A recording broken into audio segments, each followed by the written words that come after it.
Welcome to the Bearded Finisher Podcast, your one-stop show for all things finishing and coatings. Your host, Zach, and a variety of industry experts will guide you through the art of perfecting your finishing and business game. From seasoned pros to fresh faces, get ready for tips, tricks, and trends to elevate your knowledge and business to the next level. What is going on, everybody? Welcome to another episode of the Bearded Finisher Podcast. Today we have got Mr. Jake Jevrick with LBB Specialties up in Toronto, Canada. What's going on, Jake? Another warm day in Canada. Don't believe the hype. It's not below 20 degrees every day up here. So it's a nice summer day. I'm happy to be with you, Zach. Oh man, glad to have you on. We kind of I know we've talked a little bit on LinkedIn about your background, but let's just share it with the community here. Tell everybody what you do at LBB Specialties and how your career led you to that company. Sure. So for your community specifically, LBB Specialties, we are a specialty chemical distributor. So we're the ones that are often supplying, let's say, the finished goods that go into the formulation of paints and coatings. So we don't sell the finished paint, but we sell the components that are assembled. Think of it as automotive, where maybe some company sells the engine, another company sells, the bearings or whatever, and then Ford, GM, Honda puts everything together. We're that person, that company that pulls together the chemistries that paint, adhesive, sealant accounts need to then combine them, blend them, compound them into the finished good. So we service, my division services all of Canada, but we are North America wide as a corporation. And then my background is fundamentally, I'm a chemical engineer. I finished school. When I finished chemical engineering, had no idea paints and coatings existed. And it can kind of be excused in certain cities where maybe paints and coatings are not basic, but the Toronto area has had paints and coatings, not just companies, but we've had associations, like industry associations, that I was a president of one of them, that go back to the 1900s. We actually, as LBB Specialties, we were a chemical distributor. LBB Specialties acquired a Canadian chemical distributor that was founded in 1920. So the coatings hub in Canada, specifically Toronto and Montreal, were actually transplanted from Europe. You have a lot of British companies that came to Toronto, Italians that were just entrepreneurs that brought stucco or paints from the old country into Canada, either right around World War I or right after World War II. So Toronto is one of North America's biggest hubs for paints and coatings. And it's, you're there, you're doing chemical engineering, and you're talking about how to crack oil, which of course is Texas and Alberta. And no one ever mentions, by the way, there's this huge industry of paints and coatings out there with huge names and this long run 100-year-old companies. So I actually ended up going into PPG Automotive, was there for about a year, and then went to a couple of other manufacturers, and then landed in distribution, where chemical distribution and manufacturing, where I've been for the last 25 years. So all raw materials, everything that's in a gallon of paint. Yeah. So, in terms of your audience, what is in a gallon of paint? And I still remember as a chemical engineer, fresh out of school, being at PPG, I was calling on Honda at that time. And we were helping Honda transition from solvent-based to water-based paints. And we were painting the front dash of, I think it was a Civic. Toronto produces the Civic 4-door, and even now, I believe, the Honda Pilot. And I remember all the foam coming up from the water bath. So there's these water baths where you spray and the water curtain captures the overspray. And my boss at that time, I said, wow, there's a lot of foam, right? There's all this foam coming up. And he said, yeah, it might be because, they put more or less talcum powder. And here I am, a chemical engineer, going, there's talc in paint? Like, why? You never really think about what goes into a gallon of paint. And fundamentally, paint is composed of a binder, something that glues something together, like an adhesive. That binder has certain properties depending on interior, exterior, scrubs, chemical resistance. There are colorants that produce a visual effect. Then there are pigment extenders like that talc or calcium carbonate marble dust or calcined kaolin, which is a kaolinite, a clay with different properties, different surface treatments. And then you have additives fundamentally. So you have this binder that holds everything together that also adheres. You have the colorant that gives a visual impact. And then you have extenders, bulking agents that also have functional properties. They're not just there to take up space. And then you have a myriad of additives that really can get into the hundreds and hundreds. So it's quite a complex soup of products that all have to suspend, be held in place, both in space and time. It's a very complex batch of materials that have to work together, and it's only become more complex since we've sort of translated those chemistries from solvent-based to the new modern water-based. Solvent was a little bit easier to handle and produce. Water-based is a little bit more complex because you have water as a medium, and it's a long story. But we service the industry with all of those products. There's lots of competition out there that we all strive to add the greatest value. But again, it gets quite complex. I remember one of my previous engineers that I've known for a long time. I used to use it. Once he said it to me, it just stuck in my head forever. He used to always say, a gallon of paint is not much rather than about 1,000 compromises, or there's 1,000 compromises in a gallon of paint. To get one thing, you have to give up a little bit of that. And to me, that just always stuck. When I got into the manufacturing side, I was, 10 years on the finishing side, and I got to the manufacturing side, and I was learning what was in the paint to know how I could better market it and sell it. And we're making water-based paint, and I'm like, what's that? And they're like, oh, it's blah, blah, blah silicone. I went, wait a minute. Wait. I'm told silicone and paint are like, what is it that they hate each other? Like like silicone and paint. That's like the worst things in the world you could mix together. And he's yes, yeah, the nemesis of paint. He's like, it's controlled incompatibility. We just beat the shit out of them until they like each other. And I'm like, I think that was like the first thing in my brain that just exploded, going, this stuff that we're taught on the finishing side to never put together is actually in what 90% of water-based paints contain silicone. That was when I learned science is just too much for me. I can't handle it. Yeah, there's a similar story that I heard when I was calling on Honda, I believe it was. I'm in Honda, and my PPG boss goes, if you ever bring a bottle of WD-40 into Honda, we'll fire you on the spot. I said, well, why? He goes, because it has silicone in it, right? And it's true circa 1970s, 1980s, right?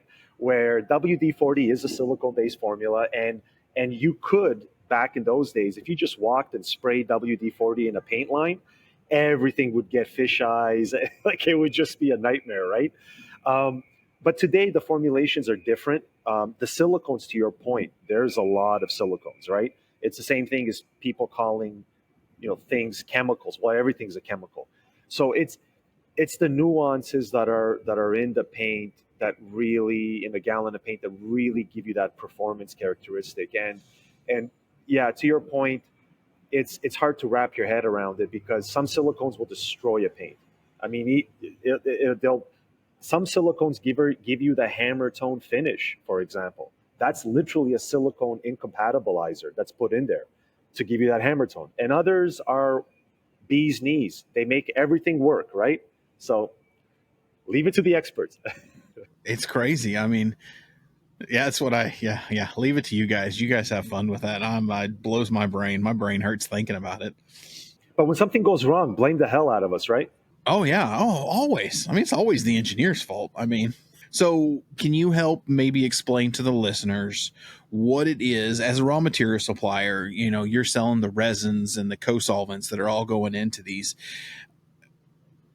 Kind of elaborate or break down what makes water-based polyurethane so unique and so much more advanced than what, let's say, they were 7, even 10 years ago, and why they are, in your mind, why are they becoming so superior in the wood coatings realm?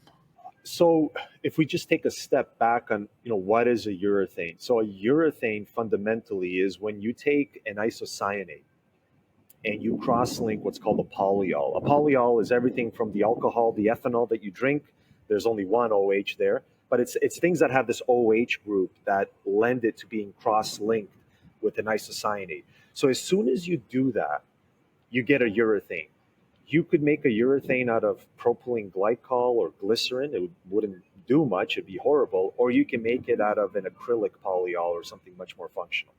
So really, in terms of what is happening in the urethane industry is that there's a couple of application sort of dynamics. One is, I think the biggest one is that the regulations out there have mandated the use of water. So that has kicked up the volume, so the economies of scale. So that also has allowed, the chemistry, we knew the chemistry was there, it would work. But knowing that you can translate a solvent-based system into water-based isn't enough. It's kind of like knowing that, eggs and flour and water will make a cake. Well, yeah, but it's how you compound them that makes a great cake. So if you don't do it the right way, you get what you get when I produce a cake, or you get when you do it the right way, something that a master chef gets is baked Alaska or something. So what ended up happening is there was this push, and it's the same thing that happened to water-based alkyds as well. There was this sort of toe in the water, maybe in the 1990s, 1980s, of, well, we can emulsify existing solvent-based chemistries and put them into water. And then they kept playing with it because volumes kept increasing, and the regulatory push was really driving a lot of that, at least initially. And the chemists started playing with which surfactants do you use to get the right particle size, to get the right stability? Because it's not just enough to just put something in water. It has to be stable for the long run. It has to coalesce properly. So the coalescing aspect would be, fine, what copolymers or what other products do we blend? With the solvent-based system, we know the solvent-based urethane chemistry works great. But when we take it to water, like you said, there's 1,000 compromises. We're going to have to change some things. So the molecular weight changes. When it's solvent-based, the molecular weight might be this big. When you go to water, you might want to polymerize it out so that it curls up and makes a nice little ball in that suspension. When you make a suspension in water out of it, you might want to get a smaller one so it's more stable. The bigger they are, the more they tend to coalesce. So all of those sort of stepwise incremental improvements, excuse me, in terms of what solvents do we use, how do we compound it, how do we get those micelles when they dry to come together and form a coherent film? Is there going to be a tail that we add to it that we didn't have to add to it on the solvent-based side in the water to help it cross-link so all those little baby steps really helped, and it really did take about 10 years of R&D to, you go from something that works pretty good to something that's just phenomenal. And that was always the concept early on was, look, the solvent-based stuff is still better, but this is good. It's good. And then slowly good became better, and then eventually it became just as good. You're not giving anything up. And really that sort of regulatory push, the acceptance by consumers, and that economy of scale, which then allowed suppliers to also lower their price, bigger batches, faster throughput, faster turnover. And before you know it, you have these wonderful urethanes that have, again, like I said, the urethane backbone, its exterior durability is based on the polyol you use. So now you have manufacturers using these wonderful polyols that give wonderful performance characteristics, great exterior durability, on par with pure acrylics, if not better. Often, as you know, formulators will blend in a urethane into an acrylic to increase block resistance, so that you don't have that sort of at higher temperatures. You're in Texas, I'm in Canada, so we still get warm times. You don't want that blocking, that dirt pickup. But really, what's really changed, I think, is economies of scale and that iterative improvement process. It's not just, a lot of people just thought, oh, what's a big deal? You got solvent base, just put in water. It wasn't that easy for formulators. No. I mean, my father-in-law, he's been painting. He was a mentor for me coming into this business, and he's been 30 plus years he's been doing it. And when I kind of progressed the business and started dipping my toe into water base, he was like, just don't mess with it. It's not any good. Stick with your precats and your CVs. And then when I went to work at CIC and Centurion, he was just like, and I would show him what we were doing, and he'd look at me and be like, there's no way that's a water base. Water base doesn't look that good. That's solvent. And I'm like, no, it has taken that long. Everyone's been saying water base is coming, water base is coming. And it really has taken, since I've been in the business, at least 10 years for it really to get fully accepted. But now that it's here, I still love solvent 2Ks. I'm a huge proponent to solvent 2K polyurethanes. I just think they are amazing. But the water base are just so much easier to work with when you're not in a controlled environment. I think that's what everyone really loves about them.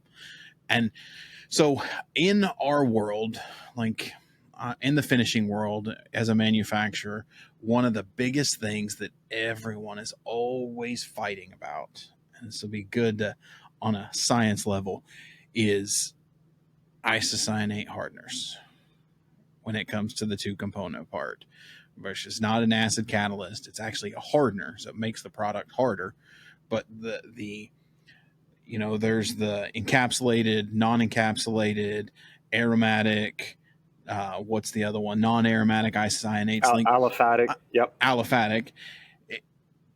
To my experience and my research, it's always been the dangerous, cancer causing was the non-encapsulated aromatic isocyanates. That was the dangerous shit. And granted, anything aerosolized is probably, any chemical aerosolized is not good for you.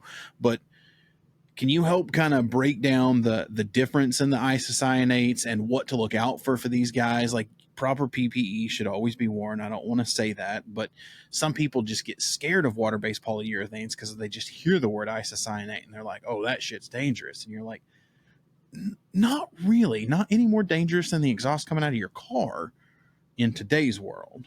Yes. So, and to bring light to that, there's a big difference in terms of so you have a material safety data sheet.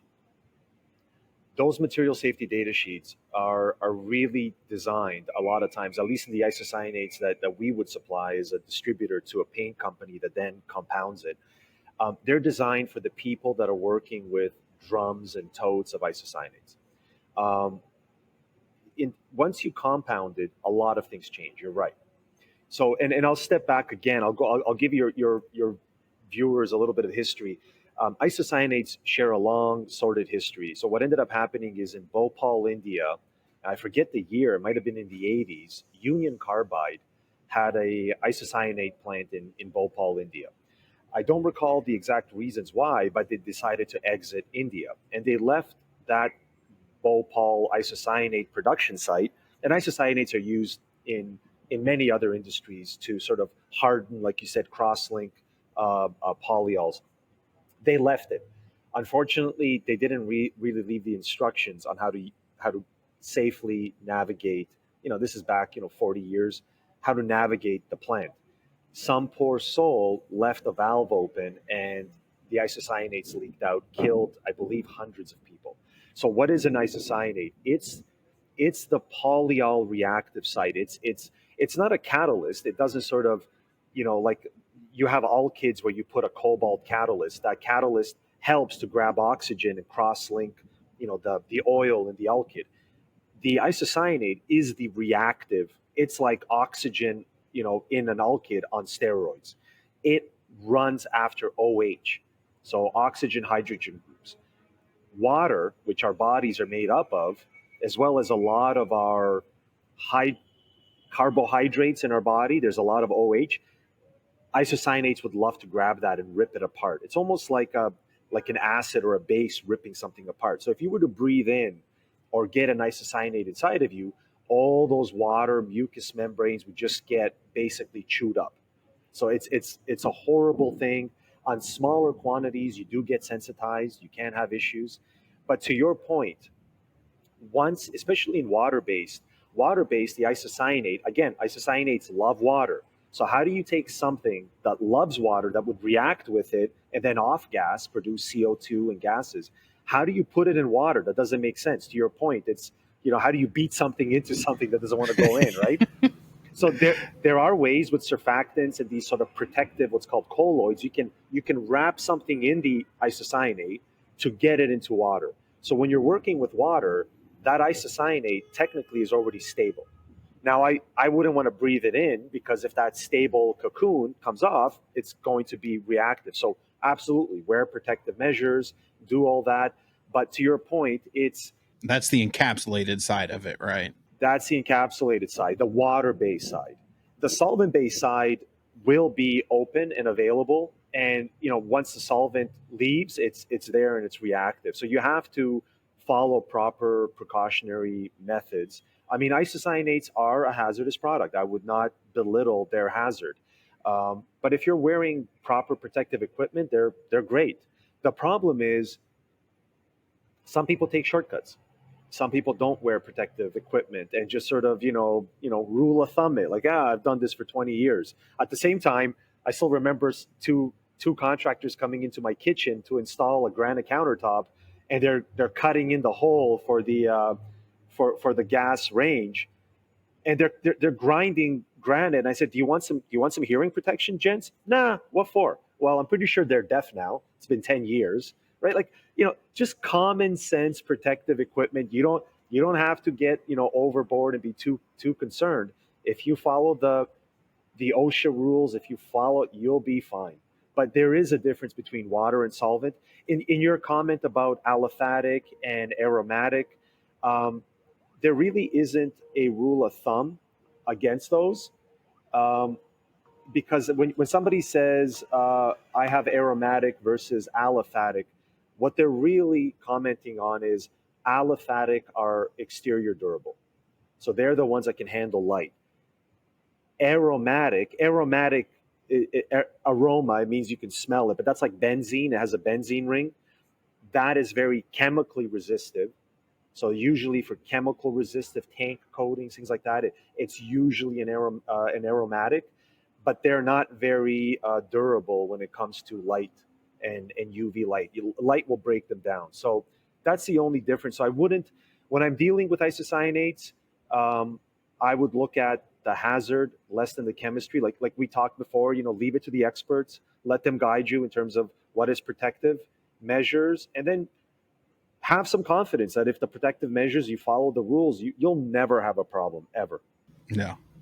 I mean, they've been using isocyanates in the automotive industry and Europe for, I don't know, 30 plus years, I think, or longer than that. It's new to the cabinet industry, but, using the proper PPE, I've always believed that it's far safer than, an acid catalyst or a formaldehyde based catalyst, but that's my opinion. They all have their exposure risks. Follow the rules. Formaldehyde is a known carcinogen, but people in the embalming industry work with formaldehyde all the time, right? You're not going to have problems with formaldehyde either.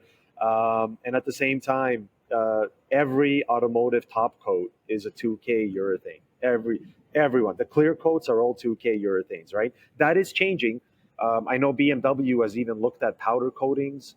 Others are moving to, there's been some there's a huge benefit to going to powder in terms of lack of paint overspray wastage, because powders are kind of recycled, and automotive has looked at powder and other systems. But to your point, any exterior long-lasting coating out there is probably a urethane-based system that's 2K. I know Tesla's gone pretty hardcore on the water-based side. for automotive coatings, and we have one. My wife has one, and I don't know what they're using or where they're getting it, but I can tell you it does not have the durability of most exterior water-based 2Ks that I've seen. I don't know what it is, but man, it gets beat up quick. Neither do I. And I was looking at a Tesla. It's funny you mentioned that. I was looking at one once on the side panel. I'm going, that's a lot of sort of orange peel, because some of the other Teslas, the older versions, were just like a mirror. You're looking at it going, that's a beautiful paint. I mean, that's stunning paint job, right? Lately, I've noticed the same thing. You see a little bit of orange peel. Maybe they went to a water-based system and they didn't really transition properly, or they changed something. I know a lot of them are being made in China. So maybe, translating it from the US to China, maybe something happened in the paint line and they got to tweak it a bit. You never know. They should just make them all out of the stainless steel that the Cybertruck's made out of. That's what I say. Just make them all stainless steel. They'll all look goofy as hell, but What was the back to the DeLorean? Make it like a DeLorean out of aluminum. Back to the future, baby. A buddy of mine bought a DeLorean online. My best friend, he bought it in Houston. It was like, wow. It ran. I think he said it cost him 10 grand, but he's like, he was a big Back to the Future nut. He had to have it. So he bought it, drove down there, trailered it back. This has probably been 10 plus years ago. And on the way back, he said he got pulled over like 12 times. Strictly police officers in towns or highway patrol that just wanted to see the car. It's you go to Universal Studios, they have it there. It's a cool car. I mean, DeLorean I forget he was an ex-exec of Chrysler or GM, but that was an interesting car. It was an interesting car. It was a good way to smuggle drugs. He was successful for a little bit. I mean, but they're still cool cars. They're weird. They don't seem as cool as like what the new ones are, but like some of the new cars, but they're still, they're fun to see. It's definitely, if you're our age, you see one and it's like, you just automatically go back to the Future. And I mean, just, you're instantly like a preteen again. It's weird. So like on the R&D side of the chemicals and the raw materials, are you guys seeing any trends, any new R&D that's emerging that might be on the horizon for us to keep an eye out on? Yeah, it's hard to say. I mean, there's always the push for sort of that cyclical green technology, something that's that's green, that's truly renewable. So there have been some sort of toes dipped in that water on a larger scale. But that said, I mean, you'd be surprised at how many bio-based products are already in paint, or natural products, things like clays or iron oxides or cellulose ethers that are basically cellulose they're made. There's an ether chemistry behind it to make them more functional. But there has been this push to get to biorenewable. Now, on one hand, alkyds are inherently biorenewable because they have this sort of backbone of soybean oil or other oils that are in their tongue, right? I know that the urethane side is probably going to go down that route as well. So you're going to see more and more urethane precursors that are biorenewable. Same chemistry, not a difference in terms of petroleum based or plant based. But I've seen a lot of that. But to your point and what you mentioned about the Tesla and sort of the durability, there's an ongoing R&D effort that you might not see, but you'll feel it in terms of additives, better adhesion to different substrates. So be the metal rusted or galvanized or zinc plated or phosphated. You see all these changes, anti-corrosive additives that are coming out that are new. There has been this move away from chrome, anti-corrosive preservatives, to more organic ones that are actually functionally still as good as a chromium anti-corrosive product, but much more benign and much more friendly. So I would say the additive side is extremely active, is extremely vibrant. On our side, one of our key principal supplier partners just pushed out a couple of new monomers for latex polymerization chemistry, as well as adhesion promoters to give you better adhesion. So that, to your point, one of the biggest issues in water solvent transition was solvents were wonderful in the sense that everything was dissolved in the solvent. It wasn't this suspension like you have these little particles in water. It was just dissolved in it. So by changing the solvents, you could make that solvent-based product really wet out on the substrate. But when you go to water, the substrate always sees the water first. So water has great wetting on certain substrates and horrible wetting on other ones. Just put it on plastic and see how well it wets. So some of those R&D initiatives have been to get additives that'll get better wetting.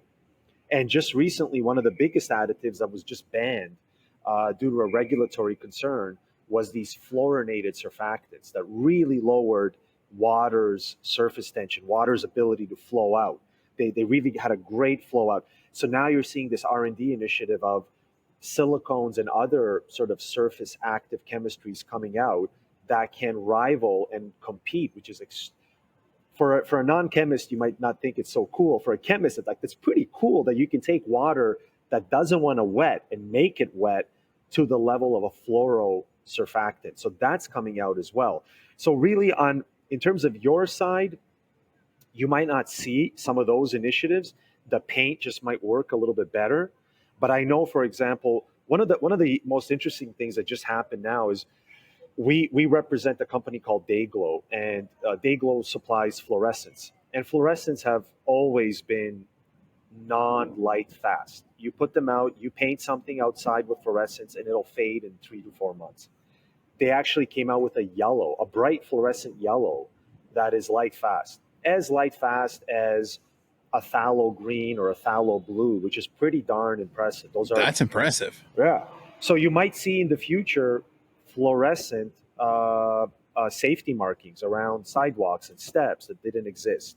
Those small incremental improvements are kind of impressive. I mean, people are really pushing sort of the chemistry and the capabilities of chemistry. That would be good I could definitely see that, because that just made me think when I was in Durango, it was raining one night and you're driving and you can't see the road lines. It's dark, but you can't see anything. You don't know where the lines are at on the road. And I was just like, why is this like this? And then I started thinking, here in Texas, there's little basically reflectors on the road. They're not very big. They're maybe 3 mils thick, but they're on the road and they reflect light and help you see where the boundaries are. Well, they don't do that in Colorado, because when they're plowing the roads, it would just rip them up. Yeah, I never thought about that until I was talking to my father-in-law, and we were talking about it. He's like, yeah, that's why the plows just rip them up. But something like this, granted, you might have to paint a little more often, but if you can get a safety yellow reflective that actually has some light fastness on an asphalt to be painted, that would be huge. That has a lot of potential. And you have a lot of that play on the optic side as well. A lot of the pigment suppliers have been inventing these new pigment classes that are either more reflective, more brighter, cleaner colors. Generally speaking, it takes about 4 to 5 years to have a pigment supplier create something new and you see it in the market. And really automotive is like that. So right now in automotive, I'm seeing it now. And I remember the pigment suppliers had created these pigments a decade ago. So you see these almost blood red metallic, or that really crisp, like almost ultramarine blue. It's like this beautiful. Those came out 10 years ago, and those pigments that you see, the metallics that sort of give that shimmer, they actually rely on the same technology or the same physical principle that when you have a drop of like oil in water and you get that rainbow color, they work like that. It's a unique process that you layer these oxides, but to get that clarity, to get that vibrant, crisp color requires extreme control of that water bath where you're crystallizing these things out. So a lot of that has come through, tangentially through our ability to have better temperature controls in these baths, to have better pH and concentration and sensor. So like a lot of things, as we can control these systems that these things are created in more tightly, the more tight the spec becomes, the cleaner the coating becomes, the cleaner the color becomes, the better the coating, the gloss, the clarity, all of that. So in a big picture sense, what you probably will see in the future is brighter colors, cleaner colors, higher gloss, higher clarity. Automotive guys want water white. They want to look into a barrel of the resin and see the bottom with no yellow, right? You might have had that test sometimes, right? You're going to see more and more of that. And at the same time, more as a lot of these plants are refurbished that are producing these base chemistries, like there's the isocyanates or the polyols, or new plants are established, those new plants have those tighter specs. So you're going to have better quality product coming out of that. Like I take that and like first thing that comes to my mind is micronized or micronized pigments, like are being done over in Italy. Just brain farted. Luca, do you know Luca over in Italy? No, that one I don't. Is this for cabinetry, like kitchens and things like that? Well, I mean, he owns a company, he runs a company, is the president of I just brain farted the name of the company, but they make micronized pigments. It's like colorant that is milled to like a tenth of the size of like titanium or something. Like and they're really big in I think it used to be owned by IVM. It's not anymore, but IVM started the company. Yeah, that company I know. Yes, yeah. I'm trying. I just can't believe I just brain farted the name of the company. Just gonna drive me crazy again. But the guy who runs it, his name is Luca. Awesome guy. But I mean, just explaining the technology, that reminds me a lot. Like a lot of people, especially here in the US, don't know about micronized pigments and the clarity and the solubility that they bring to the water-based stain game. It's amazing. And to give you, so those products, you start with a particle and you just beat it up, get smaller, and you have to it's not as easy as that, because if you go too small, or if you use the wrong grinding media, you get dirtiness and things like that. And I spent 8 years at a company that did exactly that, but not to that level. We didn't go that fine. There is another company, that the world leader, ChromaFlow, and what they've done is really astonishing. It's not in terms of what your friend does in Italy, but they've taken, so when you go and you get a gallon of paint, so here's a gallon of paint, my coffee from a great coffee place in Toronto, and you squirt the liquid into your gallon and then you shake it up and then you can paint your house. ChromaFlow has said, look, most of the problems come from the fact that you have to have a water-based system. But the water-based or the solvent-based system of colorants, the liquid colorant, is what you need. I mean, how else are you going to squirt it in? Well, what they said is, what if we made a powder? Well, that's great. You can make a powder, but the problem with making a powder is a powder, you have to be able to squirt in almost a drop, just because sometimes when you're doing a quart, you just need a tiny drop, 1/732 of an ounce. Well, what they did is they managed to somehow produce a powder that usually when you produce any powder or any ground up dispersion, you get what's called the particle size distribution, which is a bell curve. It just looks like a standard bell curve. What they've done at ChromaFlow is they've taken that bell curve and just said, there it is. It's just a peak. So every particle is the same size. So when you drop one particle one time or another particle 2 weeks from now, they're all going to be the same size. They're all going to be the same tint strength. Sounds easy. It's extremely difficult to do cost effectively. I can make a ground up powder and then put a mesh, a sieve, and just take out the ones that are just that one particle size. But then what do I do with the rest of it? I throw it out and I charge you $10,000 per pound. So to make it cost effectively batch after batch after batch, that is just state of the art. That is amazing. And the same with your friend in Italy.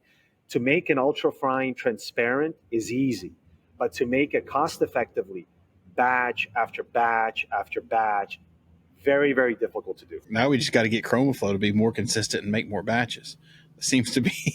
Yeah, yeah. Well, they're out there producing that in Europe, but they did a great job of fending off COVID. And then right after COVID, they had some issues. Yeah. I mean, I still have a lot of friends who either use the 896 or distributors use an 896 or the 844, and everyone's struggling getting it right now. I mean, they just can't keep up with production. It's nuts.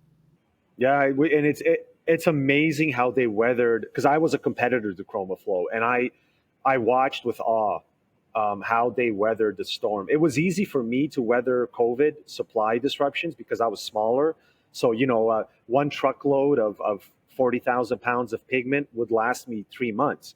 For them, it probably lasts 3 days, and they weathered it. And then something happened right after COVID. They dropped the ball a bit. So ChromaFlow, get your act together, and everybody loves you, but get your act together. Yeah. Oh, I mean, everyone's struggling right now. I mean, it's been a rough one, but the one thing that I haven't that I think that the industry is yearning for, that I think, and I don't know where it is, you might have a better idea, is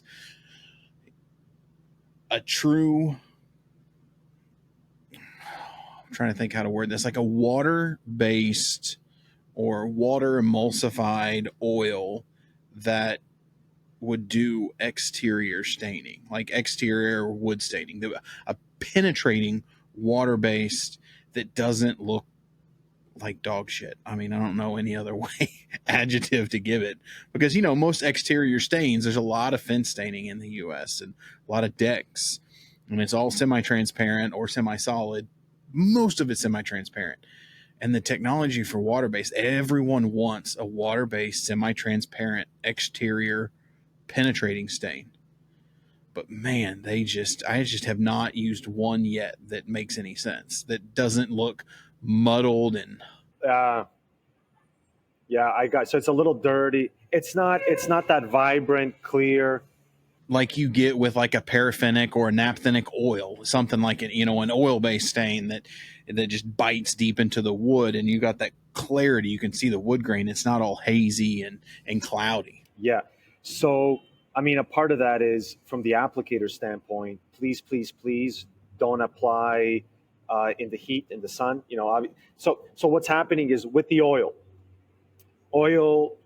those paraffinics really don't care about the sun. They're not fugitive. They don't evaporate. So when they hit the wood, they sort of slowly penetrate in, and you got the time on your hands. When you have water, and you have to really think. I know coding seems like 2D, but it's 3D. So as soon as you hit that piece of wood, the water wants to go into the wood, but you can't have it go in so fast that it leaves the pigments behind, and the pigments kind of bunch up together and give you that sort of almost haziness, right? So the first step is paint it when it's cold, when it's not sunny, either early morning or late into the evening. The second aspect is you do kind of get what you pay for. Texas, by the way, is a hub for a lot of good manufacturers of those stains. They were my past customers. They're great technology, but you do get what you pay for. And some will blend in with some non-transparent. Some will use purely transparent micronized iron oxides. Sometimes a little bit of a stain might look good. So you might say it looks horrible, but if somebody's using a stain in the solvent base, it might look good, great, but then it'll fade over time. So there is also that time aspect. But generally speaking, it is a challenge with water. There are ways to try to extend it. But to your point, I don't really know how to fix it other than stay strictly with transparent iron oxides. Use something that reduces water's tendency to evaporate. There are ways, and I know applicators don't. Yeah, or even sometimes there are these wood conditioners which are not cost effective. Like, it's not cost effective for you to go and have one pass with a wood conditioner meaning something that'll somewhat saturate that wood so that it doesn't penetrate as quick. Excuse me, it gives you a little bit of time. but it's not cost effective. Do you really want to put one coat and then put another coat? So you're kind of challenged with people like yourself that want that quality versus others that just want ease of use and speed. So I don't have an answer, but raise a ruckus, and those stain guys, their R&D teams. I know those R&D people; they're great. They'll rise to the occasion. Yeah, Sure. I mean that was where I was. I mean, we had a whole division that did exterior, and that was always the one thing that everyone was kind of yearning for. And our owner, he's also a chemist. He was just like, man, I love water base. It's like, he would equate it to, it's like water-based wood coatings 12 years ago.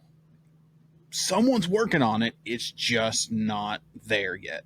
It probably will be. But even that jump, to your point, why are you moving away from naphthenics? Well, maybe they're not friendly. Maybe they're solvent-based. Okay, there are other carrier fluids out there that are not petroleum-based. They're bio-based.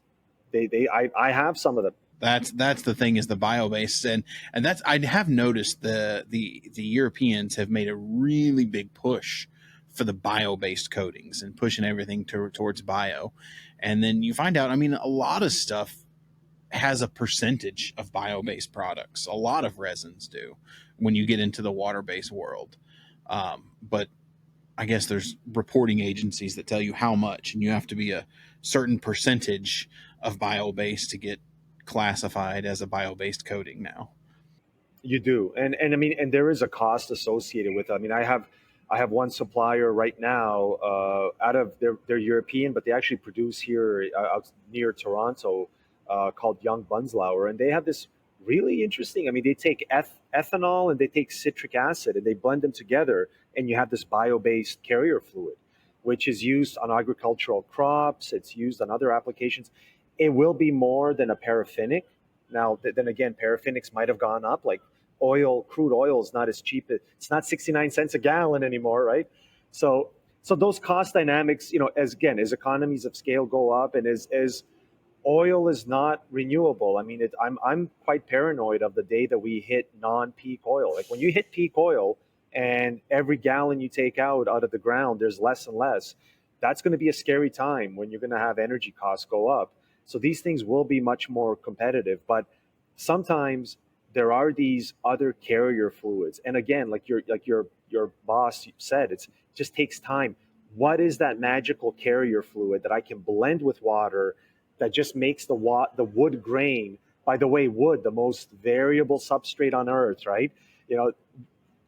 Anyone doing stains and wood coatings, God bless you. You're a Spartan warrior, because Yes. Metal is relatively consistent. Drywall is relatively consistent. Wood is, glass, plastic. They're all relatively consistent. Mother Nature throws everything at you, right? I mean, I used to get all the time when people are like, well, like the stain looks a little not inconsistent, but this area is a little darker and this area is a little lighter. And I'm just like, you got to talk to the man upstairs. I didn't make it. I just put color on it. You should have told them, I got Mother Nature on speed dial. Hold on.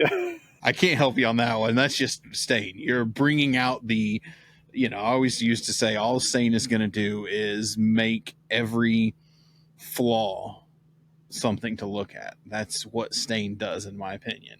It just brings out the flaws and the inconsistencies, and that's where a lot of people find the beauty. But oh, good Lord, there's a whole group of people that don't. Yeah, and I think, on that note, the marketing trend seems to be changing, because I know, wood is now becoming more and more of a highly priced commodity, and now I'm noticing some marketing is like, hey, your wood flooring knots are nice. It gives a little bit more, whereas before it was like any knot, that's, throw that out, right? So hopefully people's opinions change and they can manage that. But there is nothing more variable, folks that are listening out there, than wood. My Lord, Mother Nature. Coming from a chemist, not from the painter who's just trying to get you to pay the bill.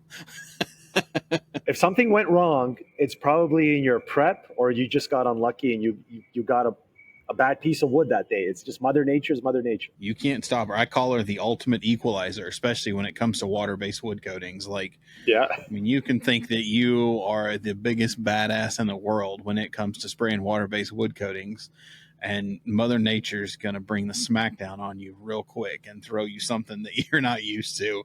And every private secret recipe you had for reducing your water-based paint is out the window. Yeah, exactly. Very true. Man, this has been an awesome talk. I love the whole the science behind it. I was actually did an interview not too long ago, and I think his is coming out next week. Peter Catrona. I know Pete very well. Good friend. Did an interview with Pete, and we were talking about you because he was like, we got to get more engineers on and more chemists so we can actually, because a lot of people have these painters that want to kind of geek out on this side of it, and they just have questions. So yeah, I'm hoping that maybe in the new year, I'm going to do like looking to maybe do like a panel, have like 5 or 6 chemists on there, do like a 1 hour live where people can jump on, they can ask questions, and just have a wide range of someone who does formulations, raw materials. It's a great idea. I think it'd be really good. I think a lot of people would like it. But Peter wanted me to tell you, hey, when I talk to you.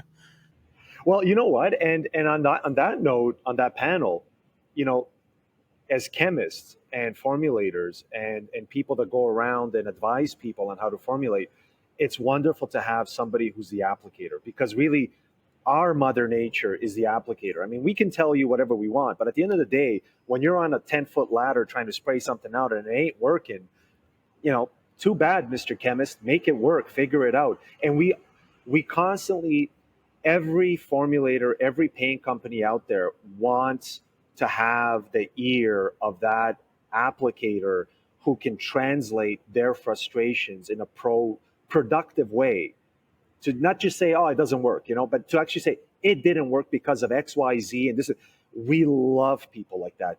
Give me a little bit more of this and a little bit less of this. Yeah, but even just to tell me, like, well, what did you see? Well, what did it look like when it was solvent-based, or what did it look like from the other supplier? Or because those people are your eyes and ears and hands.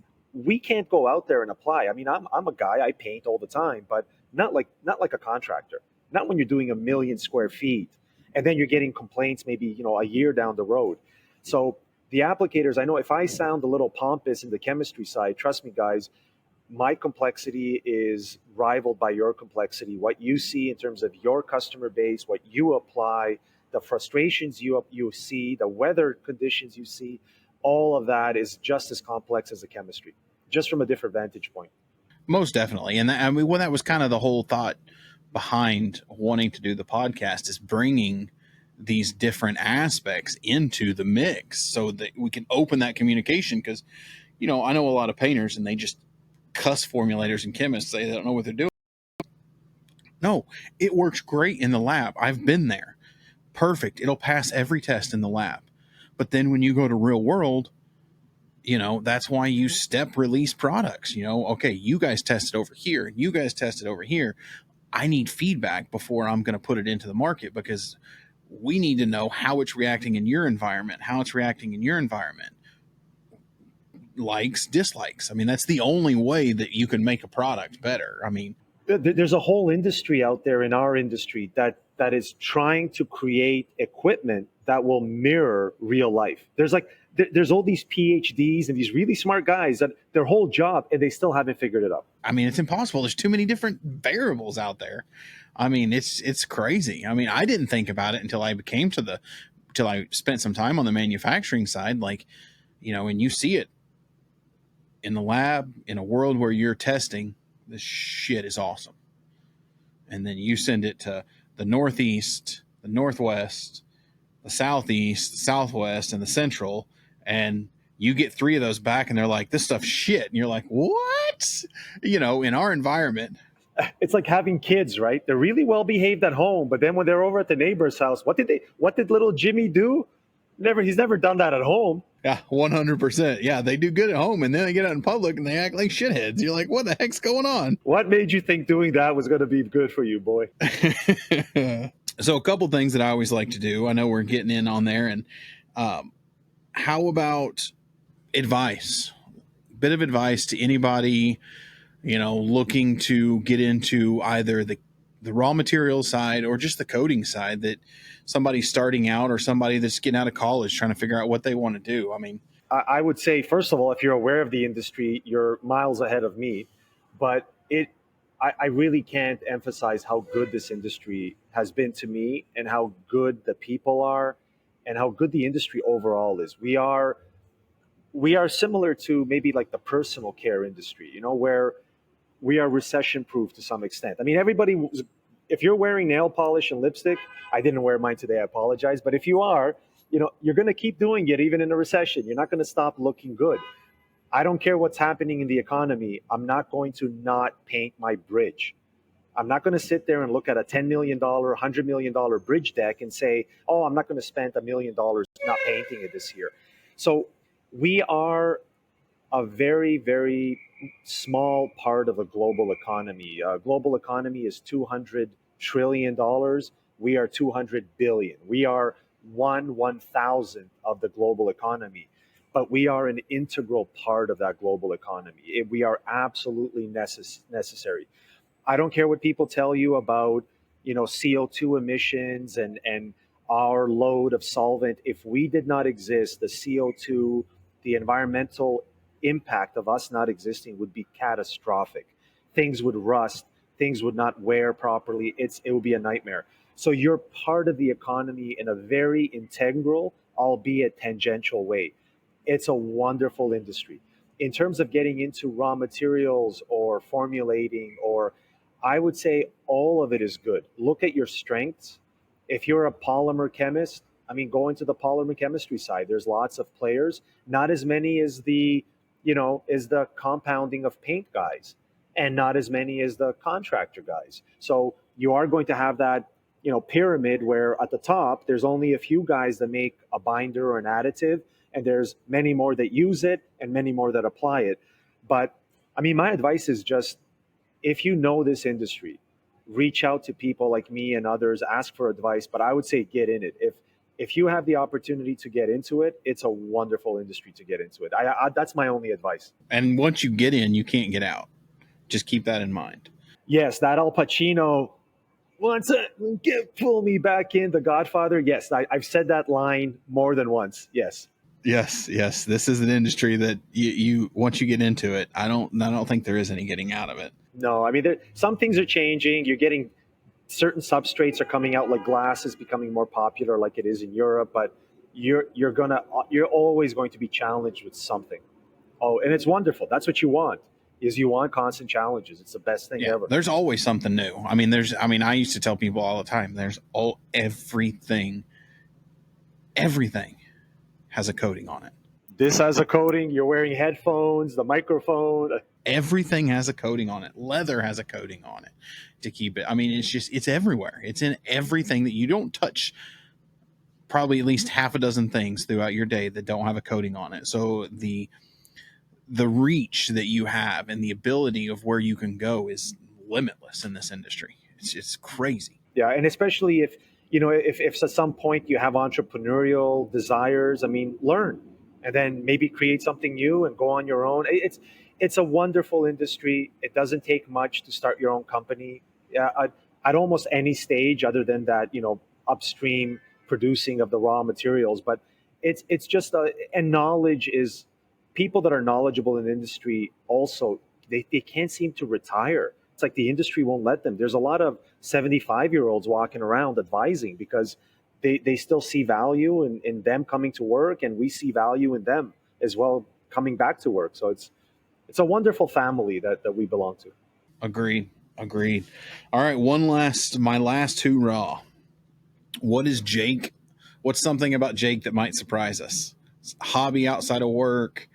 What are you outside of the coatings world? Well, I'm a man of mystery, but the one thing that surprises, I'll give you this. Okay. The reason I came into this industry and the reason I came into chemical engineering is I actually wanted to go into art. So my first loves are art and philosophy. And I thought I don't want to be a starving artist. I'm an immigrant and I had no money. So I thought I'll go into chemical engineering. But one day I still sculpt, I still paint. One day I'll go back to art and I'll have a dirty schmuck on and I'll be walking around in my underwear painting and sculpting. But until that day, Yeah, I'll have a cigar and, have paint all over my face. I like it. Well, that's good to know. I mean, it's for the artist out there. You want something that pays the bills? Come to the chemistry side. Come to the paint side. And keep your creativity. We need creative people. It's not like this is not a job that has a rule book. You need to have that creative avant-garde, seeing things from a different perspective. Yeah, we threw that rule book out a long time ago. I think everybody in this industry just kind of makes it up as we go. We're all art. That's an artist. What else is an artist except that? That's a definition of art. I like it. Well, hey, Jake, man, I appreciate you coming on. The insight was awesome. Definitely have to get you back on. I'd love to get you on a panel sometime real soon so we can get more questions in. I know there's probably questions that I wanted to ask that people have mentioned to me that I forgot. So I just thank you. Appreciate it. Social medias. Are you on social media at all? Not really. I'm one of those old, Twitter and all that. LinkedIn. I'm on LinkedIn. You guys want to reach out to me? You'll find me on LinkedIn, and that's probably it. That's all right. LinkedIn's good. I kind of feel like that anymore nowadays. You have to have them with some of it, but it gets tedious. So I completely understand. Last words of wisdom for the community. Any last thing you can think of for everyone to keep in mind? I think as we're moving ahead and you see a lot of this reshoring, there's going to be some little choppy waters in the near future. So I'd say plan ahead. If you have good suppliers, stay close to them. The paint companies out there, treat your suppliers well. There are some sort of still choppy waters. I would have thought that coming out of COVID, things would have stabilized, but there's still some reorg out there. And just as an old Stoic philosopher said, be good to each other and march on, right? So it's a wonderful industry we're in. It is. Well, I appreciate you coming on the Bearded Podcast, the Bearded Finisher Podcast. Hopefully we get you on another episode. I grew this just for it. I like it. And we got to keep going. We're going to do like the bearded chemist. So we're going to get a whole row. And one of the prerequisites is you got to have some sign of a beard. At least an inch, right? Let's sit there like a little. Yeah, I'll just send like a little tape measure that we have to measure. If you're not an inch, then you're out. Man, I appreciate it, Jake. I hope everyone enjoyed this episode. We look forward to seeing you again soon. And thanks everybody for listening, and we'll catch you next week. And that's a wrap on this episode of the Bearded Finisher Podcast. We thank everyone for joining. Keep hustling, keep learning, and never settle for anything less than your best. Remember, the path to perfection is a journey, not a destination. Until next time.